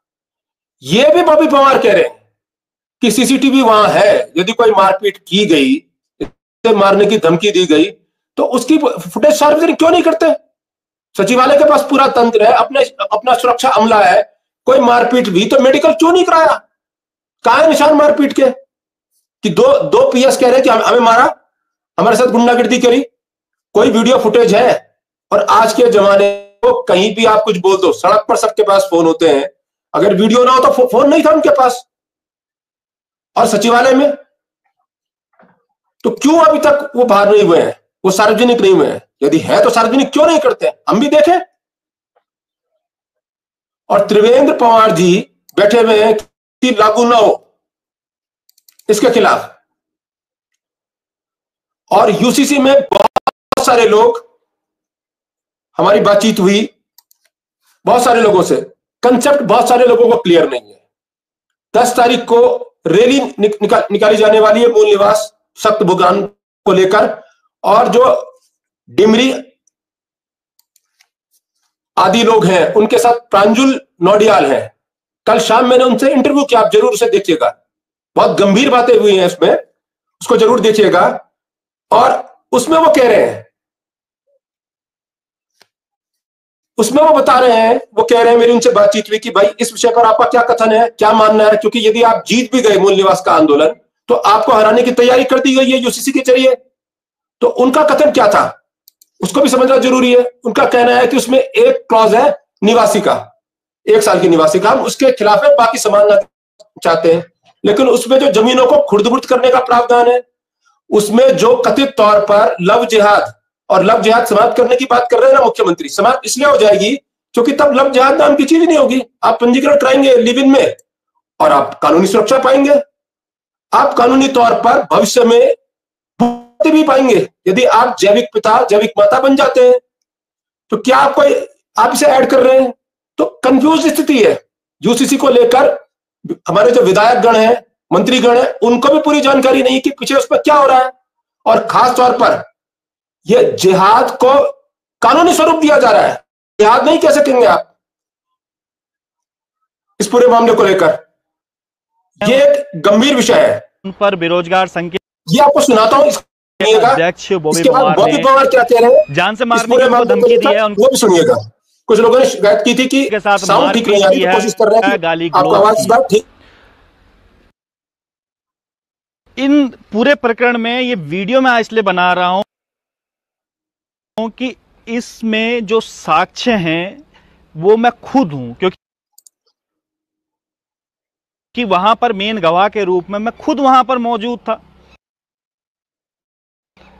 जो इसमें बताया जा रहा है और हुआ कुछ और है, वो पूरे आपके सामने लाना जरूरी था। हालांकि कल मैं मीडिया के सामने जब इस समय अखबार पढ़ रहा था, सोशल मीडिया पर देख रहा था, तो उस समय लग रहा था कि कल आपको बताऊं कि क्या कुछ हो रहा है। लेकिन आपको सबको पता ही है कि घर में कन्या का जन्म हुआ है, तो कल ही डिस्चार्ज हुए हैं। तो आज मुझे लगा कि आप लोगों को पूरा घटनाक्रम बताना चाहिए, साक्षात जो मैंने देखा वहां पर क्या कुछ रहा है। अखबार में मैं आज देख रहा था कि आज भी जो सचिवालय संघ के कुछ लोग हैं, वो लोग भी 1 बजे तक मेरे ख्याल से उनका कार्य बहिष्कार रहेगा। और आईएएस एसोसिएशन भी मुख्यमंत्री से मिली थी और राजा रतूड़ी से मिली थी। दरअसल दोस्तों हुआ ये था कि ये पूरा मामला जो इस समय चल रहा है आर मीनाक्षी सुंदरम से रिलेटेड, ये जो यूपीसीएल के एमडी हैं इनसे जुड़ा हुआ यह मामला है। बॉबी पवार ने भी अपने लाइव में बताया था कि क्या हुआ वहां पर, वो गए थे और क्या हुआ। लेकिन जो कुछ एक एक घटनाक्रम वहां पर हुआ, क्योंकि मैं वहां पर मौजूद था, तो मैं आपको बताता हूं कि हुआ क्या था एक्चुअल में। वहां पर हम लोग भी गए थे मीनाक्षी सुंदरम से मिलने के लिए। वहां पर मेरी फोन पे पहले भी उनसे बात हुई थी मीनाक्षी सुंदरम से इस पूरे यूपीसीएल घटनाक्रम के बारे में।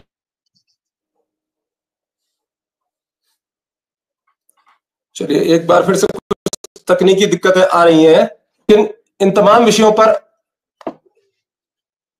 आप लगातार हमारे साथ हैं, तो सूचनाएं हम ये दे रहे हैं। एक कि गोलजू महाराज, बहुत सारे लोग ये टिप्पणी कर रहे हैं कि गोलजू महाराज न्याय करेंगे। गोलजू महाराज पर न्याय की अर्जी लाखीराम जोशी, पूर्व कैबिनेट मंत्री, उत्तराखंड सरकार, विधायक उत्तर प्रदेश और उत्तराखंड, जिन्होंने रिजाइन किया था उत्तर प्रदेश की तत्कालीन हुकूमत में। जब बीजेपी की हुकूमत थी, अटल बिहारी वाजपेयी प्रधानमंत्री थे, प्रदेश में भी बीजेपी की हुकूमत थी, उन्होंने अपना रिजाइन त्याग पत्र विधायकी से भेजा था और यह कहा था मैं रिजाइन कर रहा हूं क्योंकि उत्तराखंड में बीजेपी ने उत्तरांचल इकाई, माफ कीजिएगा, उस समय उत्तरांचल इकाई बीजेपी ने बनाई थी, उत्तरांचल इकाई बनाकर यह डिमांड की है लोगों से वोट मांगा है इस शर्त पर कि हम अलग उत्तराखंड राज्य बनाएंगे, और अब से इतना लंबा समय हो गया है, हम क्या मुंह लेके जाएंगे वापस उत्तराखंड में कि हमने आपसे वोट मांगा राज्य बनाने के लिए, बीजेपी ने प्रॉमिस किया और राष्ट्रीय स्तर पर कि हम इस राज्य का निर्माण करेंगे, और लोगों ने एक तरफा एकमुश्त वोट दिया बीजेपी को राज्य बनाने के लिए, लेकिन राज्य अभी तक नहीं बना है। तो हम क्या करेंगे? और लाखीराम जोशी के रिजाइन पर पूरा हो हंगामा हो गया। अटल बिहारी वाजपेयी, मुरली मनोहर जोशी, एल.के. आडवाणी, इन तीनों की आकस्मिक बैठक हुई और उसके बाद अटल बिहारी वाजपेयी प्रधानमंत्री जी ने लाखीराम जोशी को एश्योर किया कि हम इस राज्य का निर्माण करने जा रहे हैं, आप अपना रिजाइन वापस ले लीजिए। और उसके कुछ दिनों के बाद राज्य की घोषणा हो गई, राज्य का निर्माण हो गया। लाखीराम जोशी जी के यहां गोलजू महाराज की डोली, उनका रथ आज रात्रि टिका है ग्राम बिरनी में, आप भी जाकर दर्शन कर सकते हैं। इसके बाद अब से कुछ देर बाद वो निकलने वाला है, वो गजा पहुंचेगा, गजा के ऊपर घंटागढ़ है टिहरी गढ़वाल में, घंटागढ़ मंदिर जाएगा। उसके बाद वो शाम तक पहुंचेगा श्रीनगर। पौड़ी के भ्रमण के बाद कल शाम को वो निकल जाएंगे श्री बद्रीनाथ के लिए गोलजू महाराज। तो गोलजू महाराज पे, गोलजू देवता पे, गोलू देवता पर न्याय की यह अर्जी पूर्व कैबिनेट मंत्री लाखीराम जोशी ने लगा दी है कि यूसीसी लागू ना हो, सख्त भू कानून हो। और वो बीजेपी के हैं, जो बीजेपी यूसीसी लागू करने जा रही है अब से कुछ देर बाद, हो सकता है मुख्यमंत्री घोषणा कर दे, उसकी अर्जी लगा दी है गोलू महाराज पर लाखीराम जोशी ने।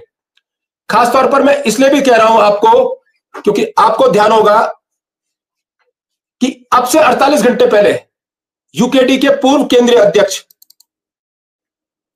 त्रिवेंद्र पंवार जी उपवास पर बैठे हैं देहरादून में, यूसीसी लागू ना हो। और यूसीसी लागू क्यों ना हो, बहुत सारे आप जैसे लोग ये समझ रहे हैं कि ये समान नागरिक संहिता है। ये समान नागरिक संहिता नहीं है, ये उसके पीछे एक हिडन एजेंडा है। हिडन एजेंडे का नाम है लिव इन रिलेशन, और लिव इन रिलेशन को प्रमोट करना, और लिव इन रिलेशन को प्रमोट ही नहीं करना, कथित लव जिहाद को कानूनी जामा पहनाना। तब आप लव जिहाद नहीं कह पाएंगे, क्योंकि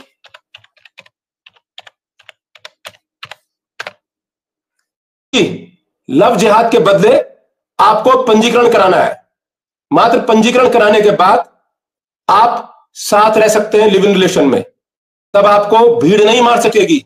यदि भीड़ मारेगी कि तुम किसी लड़की को उठा के क्यों ले गए, या कोई लड़की किसी लड़के को हनी ट्रैप में क्यों फंसा गई, तो फंसाना शब्द नहीं कह सकते, क्योंकि वो पंजीकृत जोड़ा होगा, और पंजीकृत जोड़े के रूप में वो रहेगा जितने दिन चाहे वो रहे, जितने दिन बाद चाहे किसी और के साथ रहे। तो एक देवभूमि में बहुत सारे ऐसे काम होंगे जो अभी इलीगल हैं, बहुत सारे हनी ट्रैप के मामले होंगे, और हनी ट्रैप में फंसेंगे वो लोग जिनके पास बड़ा लैंड बैंक है, बड़ी मिल्कियत के मालिक हैं, बड़ी चल अचल संपत्ति है, और उसके वो स्वामी हैं। क्योंकि के बच्चों को हनी ट्रैप में फंसाकर उनको जैविक पिता या जैविक माता, जैविक इसलिए क्योंकि वो माता और पिता डायरेक्टली नहीं है, उन्होंने शादी विवाह नहीं किया है, लेकिन तकनीकी तौर पर साइंटिफिक गलती करके माता या पिता बनाकर जैविक रूप से, और उन पिता को जैविक नाना या जैविक दादा बना के उनकी संपत्ति के एक अंश का मालिक बना दिया जाएगा, और तब वो मुकदमा करेगा। एक इस हिस्से को लेगा चल अचल संपत्ति, मतलब चाहे वो ब्राह्मणों का गांव हो, चाहे वो राजपूतों का गांव हो, चाहे वो किसी अन्य सवर्णों का गांव हो, भेद करते हैं, जो धर्म भेद करते हैं, और किसी भी धर्म का व्यक्ति उनकी बेटी या बेटे के साथ लिव इन में यदि रह लेते हैं, लिव इन में यदि रह लेते हैं, और उसके बाद उनको जैविक नाना या जैविक दादा बना देते हैं, तो उस गांव की, उनके खेत बिरादरों की, उनकी भू संपत्ति, उनकी चल अचल संपत्ति के एक अंश के धारक बन जाएंगे। तब वहां मोहम्मद इस्माइल मालिक बनेगा, जो उनका जैविक नाती होगा, या कोई प्रांजल नौटियाल बनेगा, राजीव रावत बनेगा। उस अंश का नाम क्या होगा पता नहीं, लेकिन उत्तराखंड की भू डेमोग्राफी पूरी तरह से छिन्न भिन्न हो जाएगी। यह है इस कानून का मतलब। और इसको 700-800 पन्नों का ड्राफ्ट है, जिन्हें पास करने वाले विधायकों ने, चाहे वो विधानसभा में पास किया हो और चाहे वो कहीं और पारित किया हो, उसके बाद वो राष्ट्रपति के पास गया, अब वो कैबिनेट में पेश हुआ था पिछली कैबिनेट में, उन्होंने भी ठीक से नहीं पढ़ा है। मुझे लगता है मुख्यमंत्री जी ने भी इसे ठीक से नहीं पढ़ा है, क्योंकि आगे से वो जो कुछ कह रहे हैं, वो कह रहे हैं भूख, हम लव जिहाद, लैंड जिहाद सब ला रहे हैं। ये तकनीकी तौर पर उनके मुंह से जो छूट रहा है वो कुछ कुछ सही है, क्योंकि जिहाद वर्ड नहीं होगा, वो कानूनी तौर पर मिल जाएगा। जब कानूनी तौर पर मिलेगा तो आप जिहाद कैसे कहेंगे? बहरहाल 10 बजे बॉबी पवार पेश होने वाले हैं दारा चौकी देहरादून की। आप लोग जाना चाहें, यदि देहरादून में उनके साथी, तो वहां पहुंचिए। कल देर रात 9:58 पर मेरी बातचीत हुई थी बॉबी पवार से, और उनके कहने पर उनसे बातचीत के बाद ये लाइव इंटरव्यू रखा गया था उनका इस समय, ताकि वो जाने से पहले अपनी बात कह सकें आप लोगों तक, लेकिन वो अभी तक इंटरव्यू में आ नहीं सके। कारण क्या है वही जानते हैं, क्योंकि उनका फोन सुबह से उठना बंद हो गया। फोन ऑन है लेकिन उठ नहीं रहा है। ना मेरे फोन से उठा, ना शांति भट्ट जी के फोन से उठा, ना अन्य लोगों के फोन से उठा। क्या कारण है? क्या उनको हाउस अरेस्ट कर दिया गया? क्या उनको डराया गया है? क्या उनका फोन ले लिया गया है? अभी करंट सिचुएशन मेरे पास नहीं है। आप जो उनके साथी हैं वो कहां है, कैसे हैं, क्या है, आप धारा चौकी के आसपास उनकी सिचुएशन पता कर सकते हैं। मैं कोशिश करूंगा आपसे कुछ देर बाद पुनः आपके सामने आने की कोशिश करूंगा। यदि बॉबी पवार की लोकेशन ट्रेस होती है तो उनको आपके सामने उनसे आपकी बातचीत कराऊं, और अन्य तमाम लोगों को भी, और धारा चौकी में भी क्या कुछ हो रहा है वो भी आपको दिखाऊं। लेकिन आप लोग भी वहां पहुंचिए, क्योंकि गंभीर साजिश रची गई है। और गंभीर साजिश यह रची गई है कि उत्तराखंड के नौकरशाह जो गैर उत्तराखंडी है, वो अनिल यादव के एक्सटेंशन के लिए, उसको सेव करने के लिए मीनाक्षी सुंदरम की अगुवाई में इनकी कमेटी बैठी। इन्होंने आईएएस लॉबी इकट्ठी हुई, इन्होंने उत्तराखंड के अधिकारियों को भी शामिल किया, मजबूर किया, और मुख्यमंत्री से मिले, मुख्य सचिव से मिले, दबाव बनाया। और स्थापना दिवस के दिन, जिस दिन आज खुशियां मनाता है उत्तराखंड का व्यक्ति, उसी दिन तलब कर दिया धारा चौकी में आपके शेर, आपके योद्धा बॉबी पवार को। और 10 बजे, अभी 9 बज रहे हैं, अब से ठीक 1 घंटे बाद बॉबी पवार, यदि उन्हें हाउस अरेस्ट किया, यदि प्री लोकेशन उनकी न बदली हो, यदि वो सेफ होंगे, तो 10 बजे उन्होंने मुझे जानकारी दी है कि वो 10 बजे हाजिर हो जाएंगे उत्तराखंड पुलिस के पास उनके सवालों का जवाब देने के लिए। लेकिन इसके पीछे हिडन एजेंडा हो सकता है, क्योंकि शर्तनामा रखा गया होगा, ऐसी आशंकाएं लग रही है कि ये पूरी जो आईएएस लॉबी है, जो गैर लॉबी है अफसरों की, इन्होंने ये हिडन एजेंडा रखा होगा। शर्त रखी होगी उत्तराखंड की हुकूमत के सामने, यदि बॉबी पवार को गिरफ्तार नहीं किया तो हम राज्य स्थापना दिवस पर सरकारी जो कार्य हैं, जो सरकारी समारोह हैं, उनके आयोजनों में व्यवधान पैदा करेंगे। और मजबूर होकर उत्तराखंड की हुकूमत ने पुलिस को निर्देश दिया होगा, उनको अरेस्ट करिए, चाहे हाउस अरेस्ट करिए, चाहे अरेस्टिंग दिखाइए, या तब तक थाने में रखिए जब तक सरकारी कार्यक्रम चल रहे हैं। और हो सकता है कि ट्रैप के तहत उनको बुलाया जा रहा हो, बातचीत के तहत, और उनको गिरफ्तार कर दिया जाए इस बातचीत के बाद, पूछताछ के बाद। तो आप लोगों को वहां जाना चाहिए, समझना चाहिए, वहां की सिचुएशन को देखना चाहिए, क्योंकि उसके बाद थाने में उन्होंने क्या किया, थाने में उन्होंने क्या बलवा मचाया, न जाने कौन से आरोप लग जाएं। और आपको वीडियो रिकॉर्डिंग भी बनानी चाहिए धारा चौकी के बाहर कि बॉबी पवार क्या कर रहे हैं। आपको यह डिमांड भी करनी चाहिए कि खुली जगह पर, खुले मैदान पर उनसे बातचीत की जाए, बंद कमरे में। फिर पुलिस के अधिकारी या अन्य अधिकारी आरोप न लगा दें कि उनको भी मारपीट की बॉबी पवार ने, या उनको भी जान से मारने की धमकी, क्योंकि एविडेंस तो कोई सामने आ नहीं रहा है, कोई वीडियो फुटेज सामने आ नहीं रहा है कि उन्होंने जान से मारने की थी। क्या वो लॉरेंस बिश्नोई है बॉबी पवार? क्या वो गुंडे हैं? क्यों किसी को जान से मारने की धमकी देंगे? वो राजनीतिक व्यक्ति है, राजनीतिक आंदोलन कर रहे हैं, बेरोजगार संघ के अध्यक्ष हैं। तो उत्तराखंड में जो गैर उत्तराखंडी अफसर हैं, जो गैर उत्तराखंडी अधिकारी हैं, ये इनका जो नेक्सस है, ये अपनी इस चाल में कामयाब ना हो, क्योंकि आज बॉबी पवार के साथ यदि वो कामयाब हो गए तो कल किसी के साथ भी करेंगे। कल आपका नंबर, मेरा नंबर, किसी का भी आ सकता है। इस समय आपको जरूरत है कि इनका ये जो अभियान है ये सफल ना हो। गोलजू महाराज के पास भी अपील है, और वो अपील दे दी है, अवार्ड जी दे दिए राखीराम जोशी जी ने। उनका आभार, बीजेपी में रहते हुए आप उनका वो इंटरव्यू देख सकते हैं गोलक टीवी में। 2 दिन पहले मैंने वो इंटरव्यू लिया था, जिसमें उन्होंने साफ तौर पर भू कानून को लेकर यूसीसी में जो ये क्लॉज है लिव इन रिलेशन, इसके खिलाफ सख्त भू कानून और मूल निवास 1950 को लेकर अर्जी लगाने की बात की थी। उन्होंने एक और खुलासा किया जिससे आप लोग होना चाहिए, आप लोगों को जो गोलू महाराज के बारे में अवगत नहीं है, कि जब हुकूमत थी उत्तर प्रदेश की और मुलायम सिंह यादव का दौर था और लाठीचार्ज सरेआम होता था, उत्तराखंडियों पर लाठीचार्ज, उत्तराखंडियों पर मुकदमे, उत्तराखंड आंदोलन करने वाले लोगों पर का उत्पीड़न, ये सब चल रहा था। उस दौर में जब मुजफ्फरनगर कांड, खटीमा कांड, मसूरी कांड आदि आदि हुए थे, उस दौर में उत्तराखंड के लोगों ने जब पूरी तरह निराश हो गए थे तो गोलू महाराज के पास जाकर अपील दी थी। कौन बचाएगा? मुलायम सिंह की हुकूमत हमारी सुन नहीं रही है, सिर्फ डंडे बरसा रही है। हम राज्य मांग रहे हैं तो भी डंडे लगा रही है, मुकदमे कर रही है, लोग शहीद हो गए हैं। तो गोलू महाराज ने, गोलू देवता ने 1 माह का समय मांगा था और 1 माह बाद मुलायम सिंह की हुकूमत चली गई थी उत्तर प्रदेश में। उस समय भी न्याय, उस समय भी उत्तराखंड को बचाया था गोलू महाराज ने, गोलू देवता ने। और आज भी अर्जी दाखिल हो गई है और अब से कुछ देर बाद मुख्यमंत्री उनके मुख से रोज भाषण दे रहे थे कि 9 तारीख को यूसीसी लागू हो जाएगा। उनकी जुबान से गोलू देवता यूसीसी शब्द निकलवाते हैं या उनकी जुबान को अटका देते हैं उस समय जब वो बोलने वाले होंगे, क्योंकि उनकी घोषणा के साथ ही सारी तैयारी कर दी गई है। ये प्रवर्त हो जाएगा, में लागू हो जाएगा यूसीसी कानून, जिसका मतलब है लिव इन कानून। सामने नाम है यूसीसी, समान नागरिक संहिता, पीछे मतलब है लिव इन रिलेशन कानून। क्या होता है इसका इंतजार करते हैं। कुछ देर बाद मैं पुनः आपके सामने हाजिर होता हूं। आप लोग लंबे समय से जुड़े थे, आपने राय दे रहे थे। फिलहाल अभी के लिए मुझे दीजिए इजाजत। नमस्कार, प्रणाम, करते हैं थोड़ी देर का